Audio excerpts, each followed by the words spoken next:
Hey, uh, so I am just now getting around to doing this thing here. I got questions to answer, and I'm gonna answer them, and maybe y'all can enjoy them. I don't know, but anyway, a background on my Christian faith. Being a Southerner, I mean, everybody around here is Christian. I mean, we all 99% of them, well, 90% I guess is Baptist, but there's a lot of Methodists around too. And anyway, I just growed up that way. I mean, for uh, since I was born, everybody I ever knew since birth believed in God. And growing up, there just was no doubt. I mean, that's just the way it is. You know, uh, with all these people that were Christian, they were grew up around preachers. My father was a preacher for a while, uh, and just I grew up in church. I grew up, you know, just knowing, you know, that that's the way it was. That's the way it is. That's the way, you know. And so, like I said, I knew people that liked heavy metal. I knew people that liked, you know, all that kind of stuff like that. And I never met anybody though that didn't believe in God, even though they listened to, uh, some pretty messed up kind of crazy music. And I got a friend right now who was at one time was a preacher, and now he listens to all kind of stuff, but he still believes in God, and he but he likes that dark, terrible, devil kind of music. But he believes in God, and my belief is it ain't what goes in your body, it's what comes out that makes you a Christian. Uh, a lot of times, though, when you're a Christian, you'll also watch what goes in. But not all the time. Sometimes, Christians do the thing. But anyway, a lot of stuff is unexplainable, and a lot of stuff, you know, makes too much sense. So you just gotta take those kind of people with a grain of salt and just say, well, that's the way they are, and that's okay. And you love them anyway. Maybe sometimes you love them a little extra where they might be better off down the road. But anyway, like I say, growing up, I never met anybody that didn't believe in God. I moved to Illinois, Southern Illinois, first time I ever met anybody that didn't believe in God. And then when I got there, I met a lot of folks that didn't believe in God. And so it was sort of strange. But that's just the way we are here in the South. I mean, and, I've seen so many things and heard so many things in my life that I can't help but believe, because I've been dead 3 times, clinically dead, or whatever, in the hospital, dead. And they brought me back 3 times. The last time I was dead in the hospital, 1997.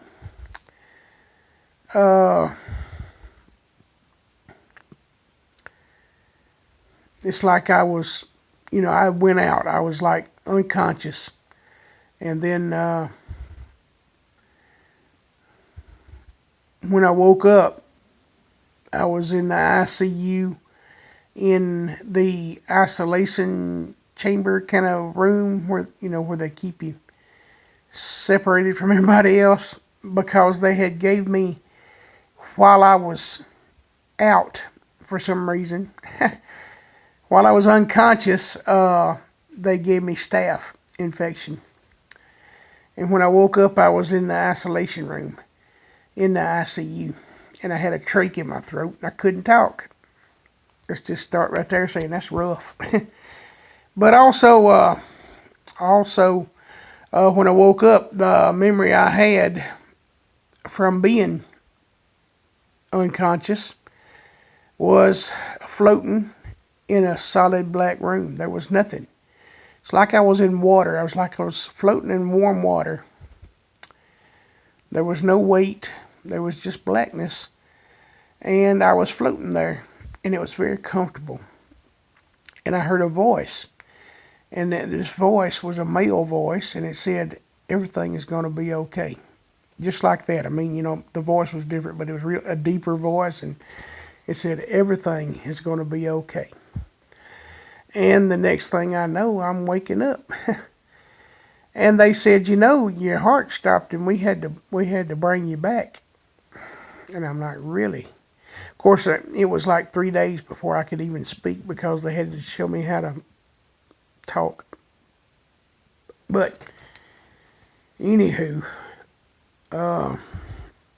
anyway, I've had, you know, one of those, what do they call that? I can't remember what they call it anyway. It's, you know,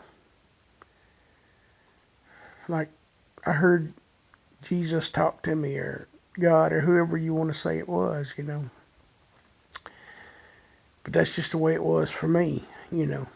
Many people have other experiences, but anyway, that's mine. And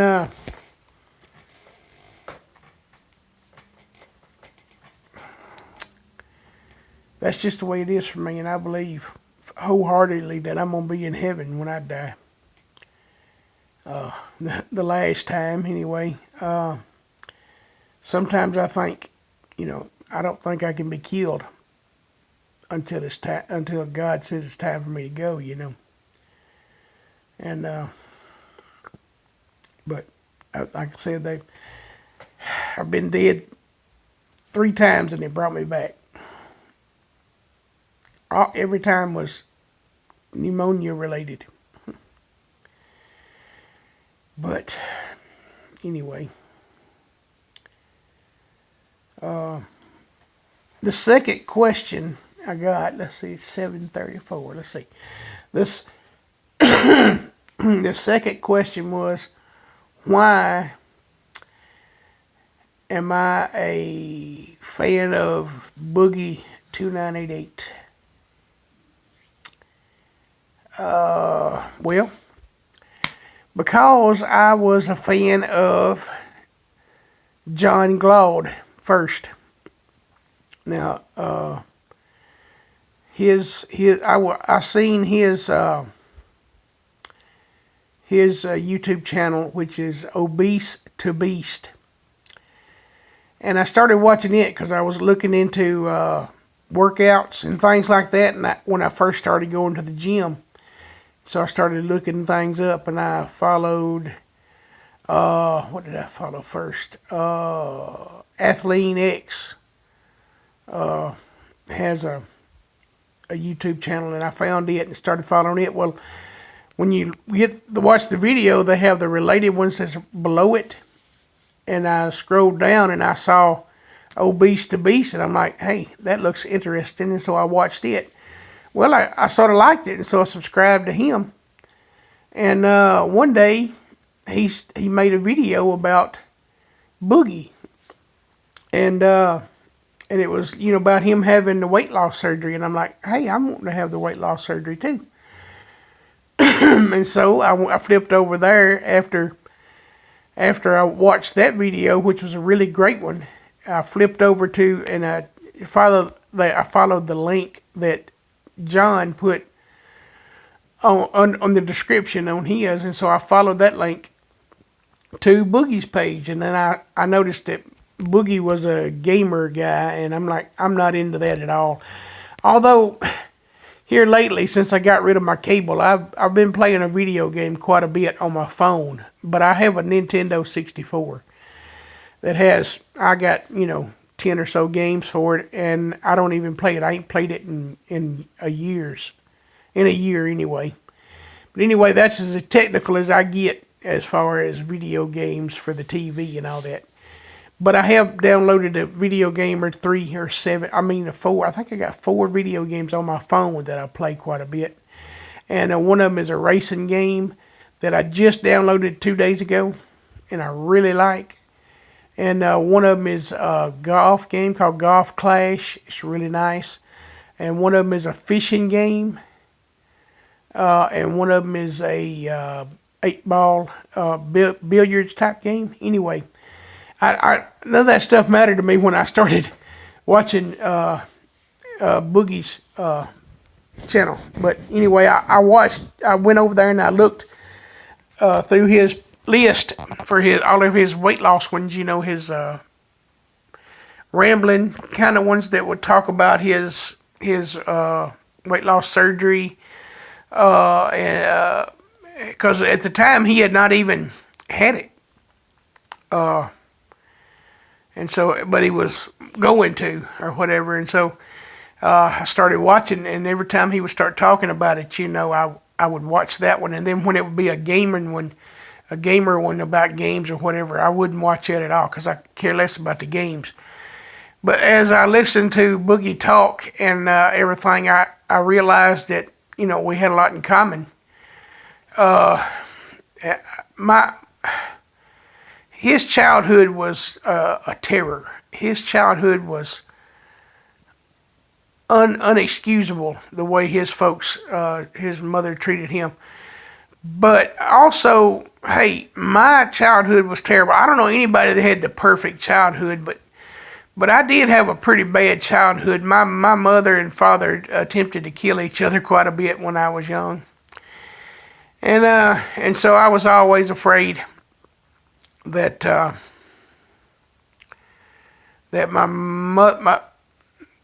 my mother would kill my father, and then she would end up in prison, and then me and my little brother would end up in foster care. And so I was terrified of that, as well as, just the constant screaming and cussing and arguing and everything that my mother did. And all the physical violence that they had between each other and other things. And so, anyway, that's a whole nother story that I could talk about sometime if that's something that y'all are interested in.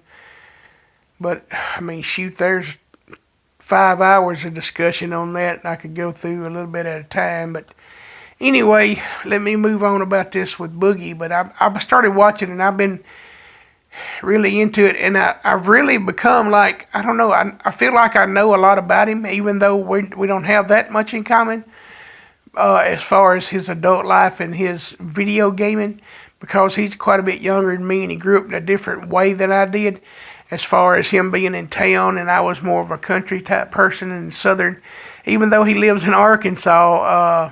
To me, people that live in Arkansas are Yankees too, because anybody that lives above the Mississippi-Tennessee state line to me is a Yankee. But anyway, he grew up in a town, or whatever, a larger town than I did. I lived in the woods most of my life, out in the country, so. Anyway, this town I live in now is the only town I've ever lived in as far as, well, no, I take that back, except for in southern Illinois. I lived in a small town in southern Illinois, which is a small town about like Bruce. Well, it's a little bit bigger than Bruce, but still a small town. And then here in Bruce, Mississippi, it's sort of a small town, so this is the only town I've ever lived in, besides in southern Illinois, that little town, and I guess I only lived in the 2. I lived, all the rest of the places I've ever lived has been out in the country. But anyway, that's the difference between me and Boogie, I guess. And he grew up with like video games and toys like that. I had a lot of toys. I had Hot Wheels, and I loved my little toy cars, Hot Wheels, Matchbox, and stuff like that. I loved those growing up. And also He-Man and the Masters of the Universe. I had a lot of those growing up. That was the 2 things that I had. That's the 2 kind of toys that I really enjoyed as a child. I mean, besides, I had Barbies and things like that when I was really young. That's a different story to talk about too. But anyway, yeah. But I enjoy it because he finally had the surgery, and I was like, I think I was three weeks behind him with my surgery. And so watching him come through, go, into the surgery, come through the surgery, as far as his vlogs and stuff. So, I wish I could have been there and watched and been there with him and experienced how it was going with him, where I could have known more about it. But I wish I could have asked him questions, and I wish I could have talked to him. I would have loved to have discussed, the weight loss surgery, his process, his journey, as far as the weight loss. I just would love to talk to him like one-on-one and just discuss it with him. I could probably talk to him for hours about it. He'd get tired of me. But anyway, he's said, I think the last time he said he was down 170, down 170 pounds. I'm down 153 pounds. And but he had a lot more. He was a lot more to lose than me. But still, I'm very proud of him. And he just seems like he's got a great heart. He's the type of person what loves somebody until they give him a reason not to, kind of thing. And he's gonna show everybody the benefit of a doubt. Anyway, I just felt a connection that way, and I love watching his rambling videos when he talks about, and I feel so bad because he lost his wife in a divorce like that, and I've had some terrible breakups in my life. I've never been married, but I've lived with a woman for 7 years, and then just all of a sudden it come to an end right abruptly. But anyway, that's sort of the reason for that. And my weight loss journey has been very wild. I get stuck every once in a while, and I'll stay at a one weight for a while, and then after a while I'll drop back down a few more pounds, and then I'll stay at a weight for a little bit. But I've been at 288 pounds now for quite a while, about a week and a half or so, I think. I'm not really sure exactly, but it's been a while. I was stuck at 295. 295 for a long time. Like for 2 months, I was stuck at 295. I just couldn't drop it. It was during the winter. I couldn't exercise. My car broke down, and I couldn't get to the gym and go work out. And it was too cold for me to go outside and walk, because when you have the surgery, most of the time, people get cold. And I've been so cold. I've got the heater set on 73 right now, and it's chilly in here to me. So, I want it warmer in here, but I just don't want to spend the electricity money, Anyway, but when it gets summertime, I'm going to be out and about doing stuff all day long. Be taking Susie with me. Hopefully I'll get my car fixed when the weather gets good and I can get back out and be doing things. There's so many things I want to do. I want to be able to travel around to a lot of our militia meetings. I want to go and meet people and see people and be with my militia family. I miss that. I used to go and hang out with Tanya all the time. And it breaks my heart I can't do that, because I loved that so much. It was like being able to be with family, And then all of a sudden now I can't do that. And so even my brother lives like a mile up the road. And I only see him when I go to church now, or if somebody, is messing around outside, I can call him because he's a police officer. He works the midnight to 8 shift, and so I'm up late at night a lot, and I'll hear some crap going on. I'll call him. I'll say, listen, you hear all that going on over here? Because I live right across from the ghetto. It's like a town of 2,200 or maybe 3,000 at the most. And we have 2 ghettos.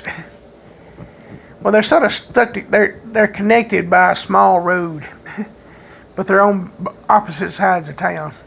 It's weird. It's hard to explain. But anyway,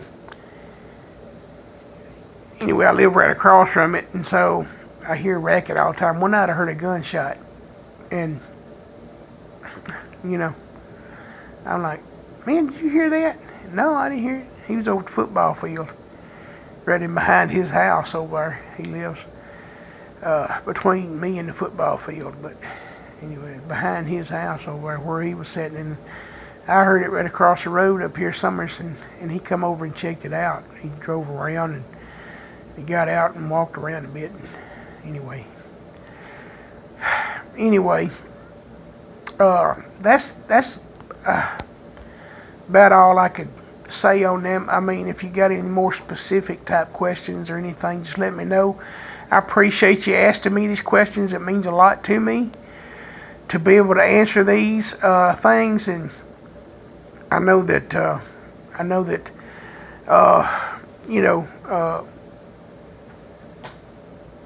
when I comment on those pages and things, like I comment on a lot of different channels, but a few of them talk back to me, and actually answer when I comment and stuff, which is really great. But these people are these are busy people. They have millions of fans, and they have things they got to do. They ain't got time for each individual person a lot. So but like I said, I'd really love to talk to him, to Boogie, for I could talk to him for hours. I feel like I wish he'd come over and just visit, but that ain't possible. But anyway, I'd like to talk to John Glaud too, and his brother Jean. Both of them are like really big inspirations for me, because I watch both of their channels, and I'm regular. I watch them both, and both of them, there's so much entertaining, and just watching them succeed at stuff that I want to do. It just gives me hope and dream, for it. But anyway, I'm gonna go, and I'll talk to y'all later. I love you.